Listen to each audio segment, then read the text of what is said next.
తీసుకున్నారు. పునాదులు వేసుకోవడానికి దీనికి దానికి సరిపోయేటట్టుగాను, మండపం కట్టడానికి కొంత ఉపయోగపడేట్టుగాను కూడా, ఫ్లోరింగ్కి దానికి సరిపోయే కొన్ని ఫ్లాట్స్ కూడా ఇక్కడ కనిపిస్తున్నాయి. ఇంకా మిగతా సామాగ్రిని ఏదేది అవసరమో అదంతా కూడా మనం సేకరించుకుందాం. ఇక్కడ చక్కటి మందిరాన్ని మనం ఏర్పాటు చేసుకుందాం. దానికి మా స్థపతి గారిని డ్రాయింగ్ వేసి కావలసినటువంటి కార్యక్రమాన్ని ఈ పూటే ప్రారంభం చేస్తున్నాం.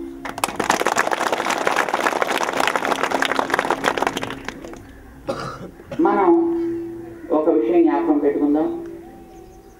ఎప్పుడైనా మనం చేసేటటువంటి తప్పుల వల్ల ప్రకృతిలో బీభత్సాలు ఏర్పడతాయి. నిజానికి ప్రకృతికి ఎప్పుడు మన మీద కోపం ఉండదు. ఏ కన్న తల్లైనా పిల్లవాడిని ఇబ్బంది పెట్టాలనుకుంటుందా? ఏ తల్లైనా పెట్టదు.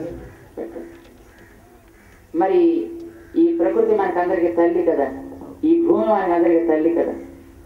మనలో మనకి తేడాలు పెట్టుకుంటాం. మనం అమ్మకి మన మీద కోపం ఎప్పుడు లేదు.